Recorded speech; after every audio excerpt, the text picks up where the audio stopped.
Good morning students, তোমরা সবাই কেমন আছো? আমিও ভালো আছি গো। এই দেখো, তোমাদের জন্য আজকে এটা কি নিয়ে এসেছি বলো তো? হুম এটা ঘড়ি। এটা তো দেখেছো সবাই। হ্যাঁ, এই ঘড়ি কি কাজে লাগে বলো তো? হুম আমরা ঘড়ি দিয়ে সময় দেখি। আজকে আমরা এই ঘড়ি বুঝবো, তাই না? হ্যাঁ, চলো আমরা ঘড়িতে কি কি আছে না আছে আমরা সব জেনে নিই। এই ঘড়িতে তোমরা কি দেখতে পাচ্ছ বলো তো? হুম এক দুই অনেক কিছু লেখা আছে না? বলো তো কত দূর অব্দি লেখা আছে? হ্যাঁ, 12 অব্দি লেখা আছে। আর কি দেখতে পাচ্ছ বলো তো ঘড়িতে? দুটো কাঁটা আছে, তাই না? আচ্ছা, আমরা এগুলো সুন্দর করে আগে আমি ঘড়িটা এঁকে নিচ্ছি। দেখো তো, আমি তোমাদের এই ঘড়িটা যেখানে আটকে রেখেছি দেওয়ালে, পুরোপুরি দেখো সুন্দর করে হচ্ছে কিনা। ঠিক আছে, দেখে নাও তো। এই যে এখানে এটা আমি 9 লিখলাম। এবার এখানে 1 লিখলাম, 2, এখানে 3, এখানে 4, এখানে 5, এখানে 6, আর এটা হচ্ছে 7, এটা হচ্ছে 8। দেখতে পাচ্ছ সবাই? এটা হচ্ছে 9, এটা হচ্ছে 10, এটা হচ্ছে 11। তার মানে এই ঘড়ির মধ্যে কি আছে বলতো? 1 থেকে 12 অব্দি পুরোটা লেখা আছে। আচ্ছা, এবার দেখো, ঘড়ির মধ্যে কিন্তু দুটো কাঁটা আছে, দেখতে পাচ্ছ তোমরা? উপরে দেওয়ালে ঘড়িটা দেখো, আমি যেখানে টাঙিয়ে রেখেছি। একটা আছে ছোট কাঁটা, তাই না? একটা হচ্ছে ছোট কাঁটা। ছোট কাঁটাটা ঠিক এরকম দেখতে, তাই না? আর একটা আছে দেখো বড় কাঁটা। আচ্ছা, তার আগে কিন্তু আমরা আরেকটা জিনিস জেনে নিই।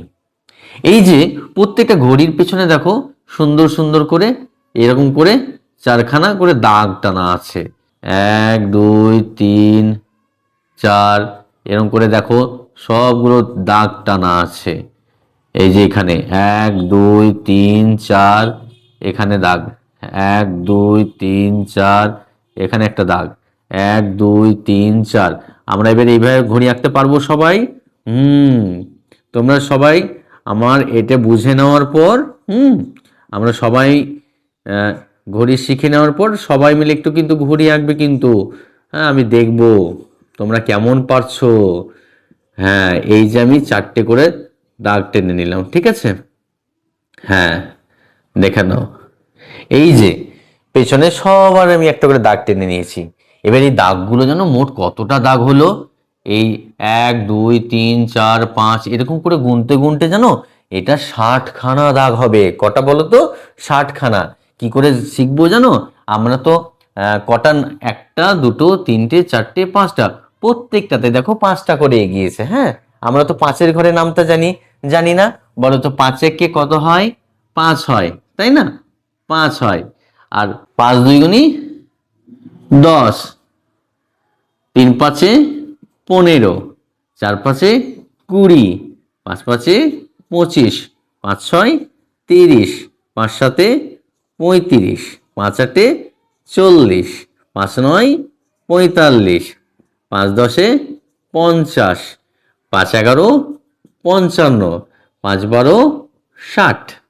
আমরা তো এই নামতার মতো করে আমি সবগুলো লিখে নিলাম, ঠিক আছে? দেখো তো এখানে মোট কতগুলো দাগ আছে তাহলে? হ্যাঁ, 60খানা ছোট ছোট দাগ আছে।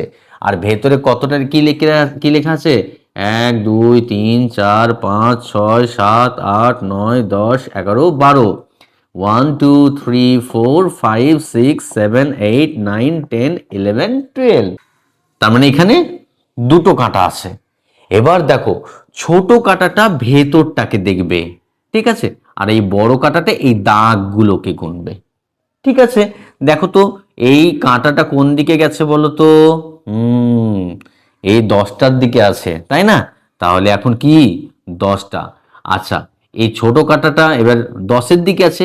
বড় কাঁটাটা দেখো তো, এই পেছনের দাগগুলো দেখো কোন দিকে আছে? হ্যাঁ, এই 10-এর দিকে।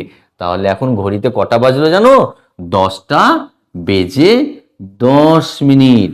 10টা বেজে 10 মিনিট হলো। হুম ঠিক আছে।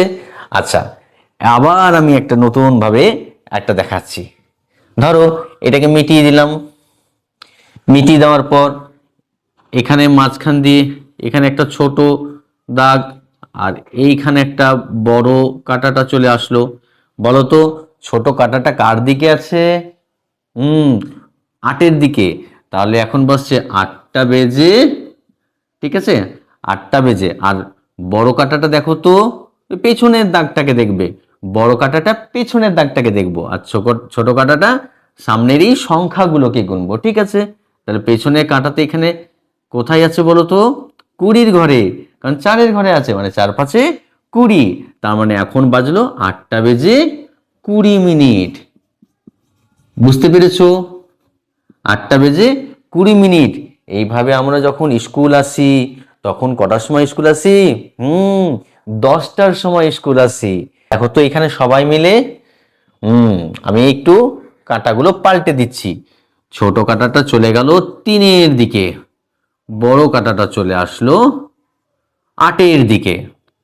এবার দেখো তো কটা বাজছে ঘড়িতে? ছোট কাঁটা কোন দিকে আছে? 3-এর দিকে। তার মানে এখন ঘড়িতে 3টে বাজছে। 3টে বেজে কত মিনিট? দেখো তো, এই যে এখানে 40-এর দিকে। তার মানে এখন 3টে বেজে 40 মিনিট, তাই না? তার মানে ছোট কাঁটাটাকে আমরা বলবো ঘন্টা। ছোট কাঁটাটা কি? ঘন্টা। বড় কাঁটাটা মিনিট।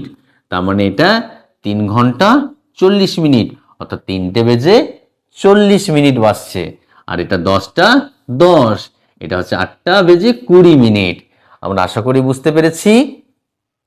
এইভাবে কিন্তু ঘড়ির থাকে। আর আরেকটি দেখতে পাবে, ঘড়ির মধ্যে আরেকটা পাতলা ছোট্ট লম্বা আরো একটু বড় থাকে, এবং ও দ্রুত ছুটে যায়। হ্যাঁ, ওটা হচ্ছে সেকেন্ডের কাঁটা। বুঝতে পেরেছো? ওটা সেকেন্ড, প্রত্যেকটাকে ধরতে ধরতে ধরতে যায়। যখন ওই কাঁটাটা আবার 12-র কাছে আসে তখন এ একটু সরে যায়। আবার এই বড় কাঁটার যখন পুরো ঘুরতে ঘুরতে ঘুরতে ঘুরতে 12-র কাছে আসে তখন এই ছোটটা 3 থেকে 4-এর কাছে চলে আসবে। আবার বড় কাঁটা যখন 1 থেকে ঘুরতে ঘুরতে ঘুরতে 12-র কাছে যাবে তখন ছোট কাঁটা 4 থেকে 5-এর কাছে চলে আসবে। বুঝতে পেরেছো? তার মানে এইভাবে বড় কাঁটা যখন পুরোটা ঘুরে 12-র কাছে আসবে তখন ঘন্টা পাল্টাবে, মিনিট পাল্টাবে, এবং এইভাবে কিন্তু ঘড়ির টাইম দেখা শেখা যাবে। আশা করি তোমরা বুঝতে পেরেছো। তোমরা দ্রুত এবার ঘড়ির একটা ছবি আঁকো। এখন আমি বলে দিচ্ছি, এখন বাজছে 11টা বেজে 20 মিনিট। তোমরা সুন্দর করে এই 11টা বেজে 20 মিনিটটা খাতাতে আঁকো দেখি। ধন্যবাদ। এইভাবে ঘড়ির একটা সুন্দর ডেমো দেওয়া যেতে পারে। আমাকে অনেকে আবেদন করেছিলেন কিভাবে একটা ঘড়ির ডেমো দেওয়া যায়। এইভাবে যদি দেওয়া যায় আশা করি তোমরা পুরো মার্কস পাবে, এবং খুব সিম্পলভাবে দেওয়ার চেষ্টা করবে। ধন্যবাদ। এবং পরবর্তী কি ডেমো পেতে চাও অবশ্যই আমাকে কমেন্ট বক্সে কমেন্ট করবে, এবং চ্যানেলটি সাবস্ক্রাইব করে রাখবে।